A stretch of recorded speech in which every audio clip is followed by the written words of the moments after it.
Commentaries on the four last books of Moses, arranged in the form of a harmony.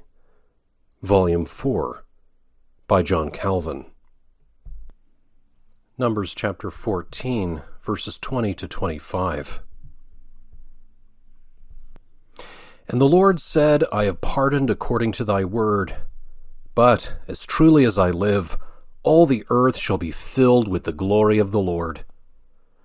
Because all those men which have seen my glory and my miracles which I did in Egypt and in the wilderness have tempted me now these 10 times, and have not hearkened to my voice. Surely they shall not see the land which I swear unto their fathers, neither shall any of them that provoked me see it. But my servant Caleb, because he had another spirit with him, and hath followed me fully, him will I bring into the land whereunto he went, and his seed shall possess it.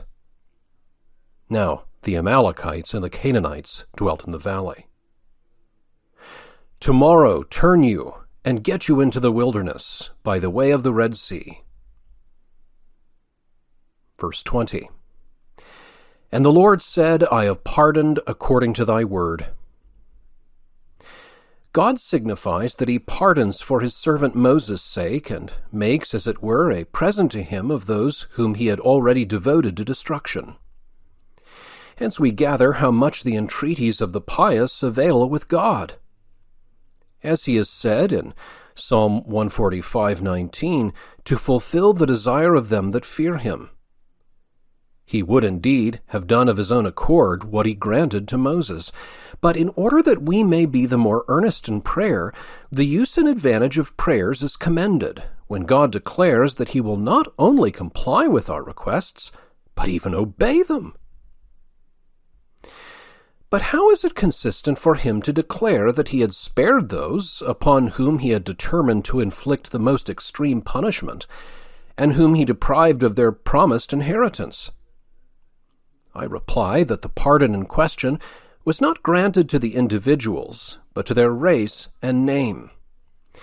For the opinion of some is unnatural, who think that they were released from the penalty of eternal death, and thence that God was propitiated towards them, because he was contented with their temporal punishment. I do not doubt, then, but that Moses was so far heard, as that the seed of Abraham should not be destroyed, and the covenant of God should not fail.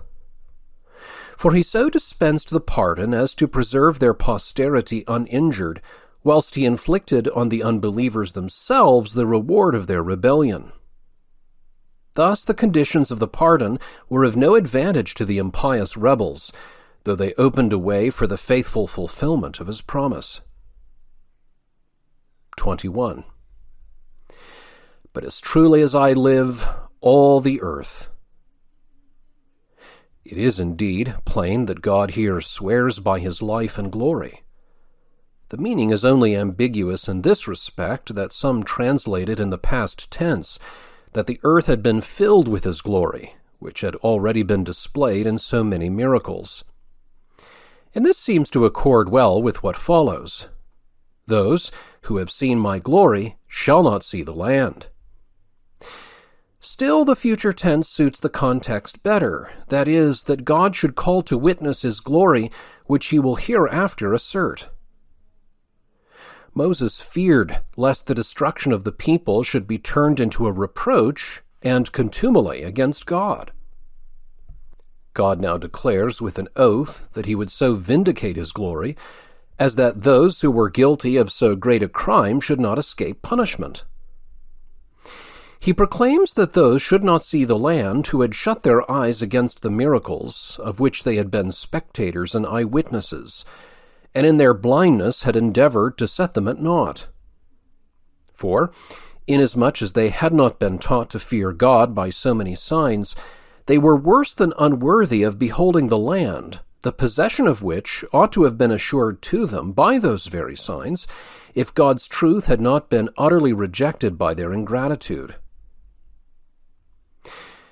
God complains that he had been tempted by them 10 times, because they had not ceased constantly to provoke him by their frowardness, For it is no fixed or definite number which is intended, but God would merely indicate that they had done so without measure or end.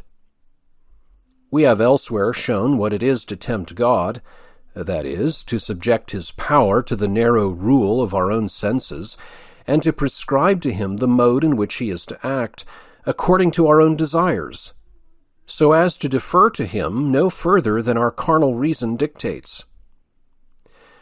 The source and cause of this tempting of God is subjoined, that is, when men refuse to listen to his voice, since nothing but obedience, which is the mistress of humility, can restrain our insolence. 24. But my servant Caleb. By synecdoche, Caleb alone is now accepted, although Joshua was a partaker of the same grace, as he had been also a sharer in his courageous conduct. But Caleb is especially distinguished because he had, as it were, uplifted the banner and had stood forth first to encourage Joshua. The sum of his praise is that he fulfilled to go after God. The word will, which some understand, is superfluous, since the expression is complete without any addition. God, therefore, commends Caleb's perseverance in obeying, because he not only promptly exhorted the others, but also proceeded boldly and unhesitatingly, without being deterred by any obstacles. God, however, magnifies his perseverance because he looked to him alone in his noble conflict with so great a multitude.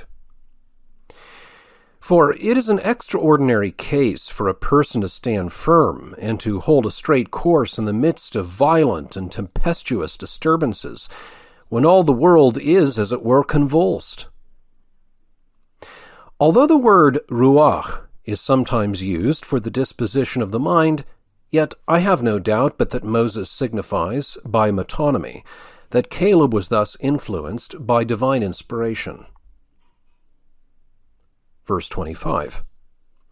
Now the Amalekites and the Canaanites. Some thus resolve these words, although the Amalekites dwell in the valley, and others thus, since the Amalekites abide in the valleys, to lay ambuscades. Others think that their object is to inspire terror, lest the Israelites should remain too long in the enemy's country, since they would be daily exposed to fresh attacks. I am, however, rather of the opinion that they are spoken in reproach, for they had already arrived at the borders of the inhabited land, so that their enemies might be put to the rout at once, whereas God commands them to retire and thus expels them from the land which they had actually reached. Still, I do not deny that he sets before them the necessity of the case and thus enforces their obedience, as if he had said that nothing now remained but to retreat and again to throw themselves into the desert. Verses 26 to 38. And the Lord spake unto Moses and unto Aaron, saying, How long shall I bear with this evil congregation, which murmur against me? I have heard the murmurings of the children of Israel, which they murmur against me. Say unto them, As truly as I live, saith the Lord, as ye have spoken in mine ears, so will I do to you. Your carcasses shall fall in this wilderness, and all that were numbered of you, according to your whole number, from 20 years old and upward, which have murmured against me. Doubtless ye shall not come into the land concerning which I swear to make you dwell therein, save Caleb the son of Jephunneh, and Joshua the son of Nun. But your little ones, which ye said should be a prey, them will I bring in, and they shall know the land which ye have despised. But as for you, your carcasses, they shall fall in this wilderness. And your children shall wander in the wilderness 40 years, and bear your whoredoms, until your carcasses be wasted in the wilderness. After the number of the days in which ye searched the land, even 40 days, each day for a year, shall ye bear your iniquities, even 40 years, and ye shall know my breach of promise. I, the Lord, have said, I will surely do it unto all this evil congregation that are gathered together against me. In this wilderness they shall be consumed, and there they shall die. And the men which Moses sent to search the land, who returned and made all the congregation to murmur against him, by bringing up a slander upon the land, even those men that did bring up the evil report upon the land died by the plague before the Lord. But Joshua the son of Nun, and Caleb the son of Jephunneh, which were of the men that went to search the land, lived still. Verse 26, And the Lord spake unto Moses. I have translated the copula by the word itaque, therefore, to indicate the connection with what precedes. For Moses does not here recount anything new, but by way of explanation repeats a point of great importance, that is, that they who had refused to enter the land would be deprived of its possession. He begins with a passionate interrogation. How long shall this troublesome dregs of a people be borne with, who never cease to murmur against me? And God says that he had heard their turbulent cries. In order that they might more certainly perceive that their pride was intolerable, since God himself was weary of it, although he is long-suffering and slow to anger. It is in bitter irony that he says he will deal with them in accordance with their own resolution and desire. Nothing indeed was further from their intention than to wander in the wilderness, but since they had held back from entering the land, God says that he will gratify them in a very different sense, that is, that they shall never enjoy the sight of that land which they had despised. By his oath he expresses his extreme wrath, as also it is said in Psalm 95:11, Unto whom I swear in my wrath, that they shall not enter into my rest. It was necessary that their stolidity should be thus aroused, lest when God was so greatly provoked they should still continue self-satisfied, according to their wont. He aggravates their punishment by another circumstance, that is, that they were to be deprived of the inheritance which he had sworn to give to Abraham. For the lifting up of the hand, as I have said elsewhere, was a form of oath, just as if God were called down from heaven by the outstretched hand to be witness and judge. And although this does not indeed literally apply to God, still we know that he commonly transfers to himself the things that belong to men. Moreover, this was a most severe reproof, that they by their wickedness and self-will should nullify a promise which God had ratified by an oath, in so far at least as its fulfillment affected themselves. For he points out immediately afterwards that, although they had rejected the proffered blessing, he would still be true, and would bestow on their little ones that which they had refused for themselves. It is thus that God tempers his judgments against those hypocrites who falsely profess to honor his name so as to preserve a seed for the propagation of his church. Nor is he ever so severe towards the reprobate as to fail in sustaining his mercy towards his elect. Nay, he here declares that he will be gracious towards their children as a means of inflicting punishment on the fathers.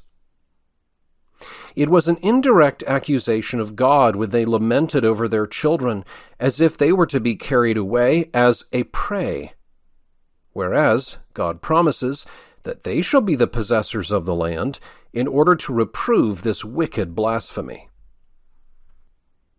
33. And your children shall wander in the wilderness. He here pronounces that their children shall be in some measure partakers of their punishment, inasmuch as they shall wander in the desert until the time prescribed. For by the word shepherds he means sojourners, who have no certain or settled residence.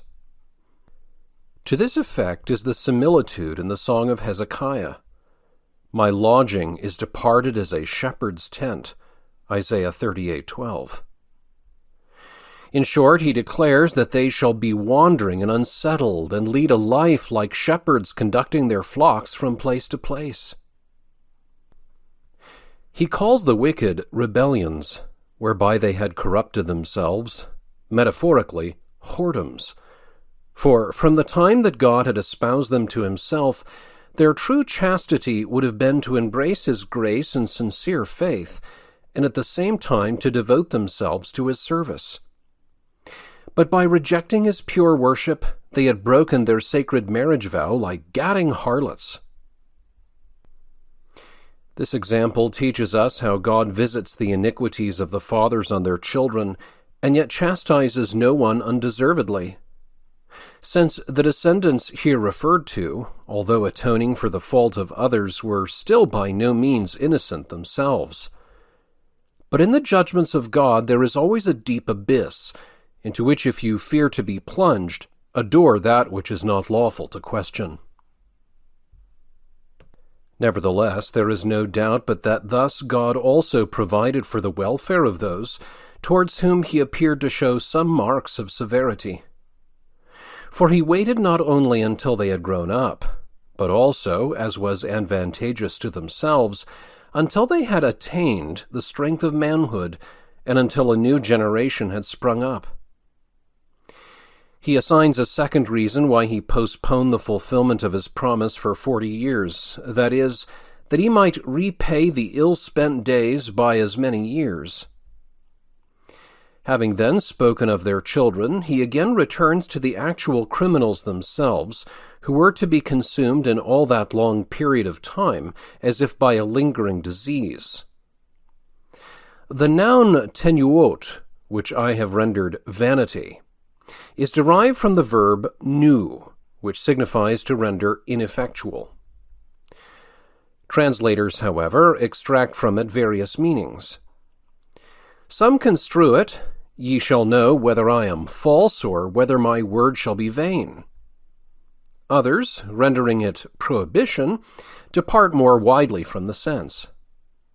But in my judgment, it is an ironical concession whereby God reproves their detestable pride, which had no other object than to accuse God of falsehood, and to charge him calumniously with failing to fulfill his words. Unless perhaps it should be preferred to take it passively, because the people had endeavored to annihilate, as it were, God himself. But still I rather adopt this sense, that they should perceive by certain and experimental proof whether God's promises were frivolous or vain.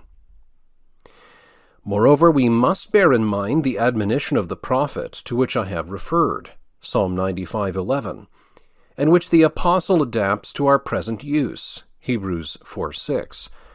That is, that a better rest is now offered to us, from which we are to fear, lest our unbelief should withhold us. For it is not sufficient for us that God's hand should have once been extended to us, unless we allow ourselves to be directed by it until our earthly wanderings are concluded, and it conducts us into our heavenly rest. 36. And the men which Moses sent to search the land. I do not at all approve of the view which some take, that this is recorded by anticipation, for there is no question but that Moses recounts the special punishment which was inflicted by God upon the perfidious spies. He had previously treated of the general punishment of the whole people. When he now relates that the 10 men were smitten by the plague, he intimates that God would begin with them, so as to manifest by his conspicuous and notable example how grossly he was offended by their very disgraceful contempt of his grace. Their sudden and unnatural death was therefore a kind of presage to all the others of the punishment which awaited them. For in the first place, the expression "the plague" is emphatic, as much as to say that they should not die in the ordinary course of nature. Again, by the sight of God he means something else than as if he had said before God, for God was not merely a beholder of their destruction, but in a strange and unusual manner he executed his awful judgment as if he had publicly ascended the tribunal. And this appeared more clearly by his prolonging the life of Caleb and Joshua, who were the only survivors of that generation until the end of the time prescribed. It is true indeed that the verbs are in the past tense, but since there is an evident prolepsis, I have not hesitated to change the tense, which is a sufficiently common idiom of the language, and thus the connection of the address is better preserved. Deuteronomy chapter 1, verses 34 to 40. And the Lord heard the voice of your words, and was wroth, and sware, saying, Surely there shall not one of these men of this evil generation see that good land, which I swear to give unto your fathers. Save Caleb the son of Jephunneh, he shall see it, and to him will I give the land that he hath trodden upon, and to his children, because he hath wholly followed the Lord. Moreover, your little ones, which he said should be a prey, and your children, which in that day had no knowledge between good and evil, they shall go in thither, and unto them will I give it, and they shall possess it. But as for you, turn you, and take your journey into the wilderness by the way of the Red Sea. 34. And the Lord heard the voice of your words. I have shown elsewhere what is meant by God's hearing, that is, that nothing can be concealed from him, but that he will take account of and judge all our words and deeds. And this is worthy of our observation, for men would never dare to murmur against him unless they promised themselves impunity from his not being present. Secondly, we learn from hence that God, who is a just judge, does not proceed hastily and without cause to inflict punishment on men, and that he does not manifest severity without a full examination of the case. He therefore means that they deprive themselves of their assured inheritance when they were close upon receiving it through their own rebellion and depravity. 39. Moreover, your little ones. I have already shown that God so tempered his judgment that, whilst none of the guilty should escape with impunity, still his faithfulness should remain sure and inviolable, and that the wickedness of men should not make void the covenant which he made with Abraham. He therefore pronounces sentence upon them that they should never enjoy the inheritance which they had despised, yet declares that he will nevertheless be true in the fulfillment of what he had promised, and will display his mercy towards their children, whom in their despair they had condemned to be a prey to their enemies. When he limits this grace to their little ones, whose age did not yet allow them to discern between good and evil, he signifies that all who had already arrived at the years of reason were, from the least to the greatest, accomplices in the crime, since the contagion had spread through the whole body. Surely it was an incredible prodigy that so great a multitude should be so carried away by diabolical fury as that nothing should remain unaffected by it, unless perhaps a timely death removed some of the old men rather on account of the vice of others than their own. But if even 100th part of them had been guiltless of the crime, God would have left some survivors. To have no knowledge of good and evil is equivalent to being unable to discern between their right hand and their left hand, by which expression in Jonah, chapter 4, verse 11, God exempts from condemnation those little ones who have as yet no power of forming a judgment. From hence, however, some have foolishly attempted to prove that infant children are not defiled by original sin, and that men are involved in no guilt except such as they have severally contracted by their own voluntary act, arbitrio. For the question here is not as to the nature of the human race, A distinction is simply made between children and those who have consciously and willfully provoked God's wrath.